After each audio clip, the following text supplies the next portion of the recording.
Welcome to In the Deep. I'm your host, Catherine Ingram.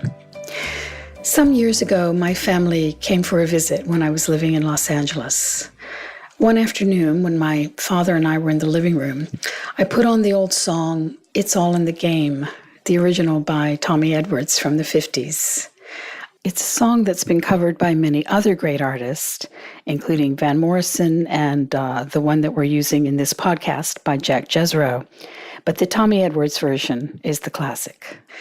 I knew it was a favorite of my parents, and it was also a favorite of mine as a child and ever since. I thought it would be a sweet walk down memory lane with my father to listen to that song together, just the two of us in my living room. But within the first few bars of the music, I noticed that my father had tears in his eyes. My lifelong macho father, not prone to sentimentality or displays of emotion, was crying. Suddenly, I had tears in my eyes as well.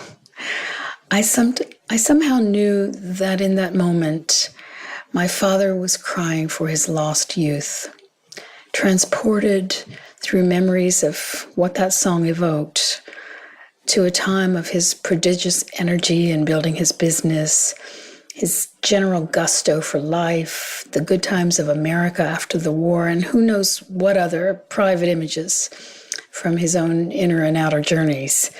Now all so completely gone. Memories for him probably which were almost too tender to bear in their being so completely gone and required the release of tears. I used to wonder about this phenomenon when I was young, the sentimentality of older people. I now know that this interpretation was born of youthful arrogance. It's not sentimentality. Sadness and its incumbent emotions are appropriate expressions in the increasing experience of loss. When suddenly a particular image, smell, or memory, or YouTube video about a dog rescue, or news of yet another friend's death, or even the first bars of a long-forgotten favorite song induce the release of tears, it is often because there have been hundreds of previous losses and poignant moments that preceded that event and were stoically borne. But the tears sooner or later must come. Here's the good news. You get used to it. You get used to letting tears flow as needed, used to feeling sad at times, used to knowing that anyone and anything can be taken at any moment, and you let go. I see the letting go. I see the letting go moments as allies along the way to death, preparation for the big one, a reminder of the reality in which we live, a realm where all things pass. And this also has the effect of softening the heart, knowing that one has to let go of everything that one holds dear, and that everyone else has to do so as well. It makes clear how precious is the time here. Now, I know that these words have been said thousands of times, the preciousness of the time here, but they do become more and more true as we know them in deeper places within ourselves. It is why we often sense in many of our elders the wisdom that comes with age. Have you ever just stopped and asked yourself, what exactly is it that occurs in a life for this to be so? How consistently it happens, not always, but often. That our elders, especially the grandmothers, just seem to have, a deep sweetness and a wisdom. I've always thought that grandmothers should rule the world rather than middle-aged men.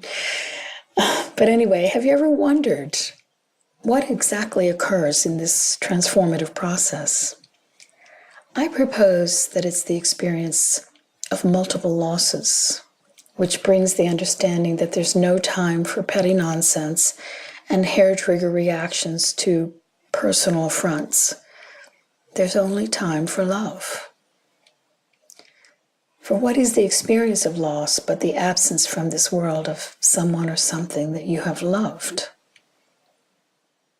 So when one thinks about how many losses one accrues as you age, and how many reminders of love that represents, one can see how this understanding of what is important deepens and grows.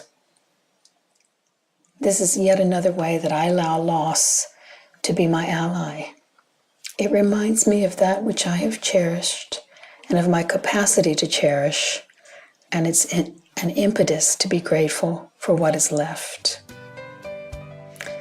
The tears in the eyes of an older person.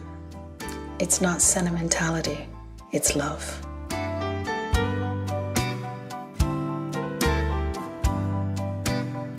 This has been In the Deep. To support these podcasts, you can subscribe to this channel on iTunes or post a review there. If you'd like to know more about my work, book a private session, or make a tax-deductible donation for the ongoing production of the podcasts, please visit katherineingram.com. Till next time.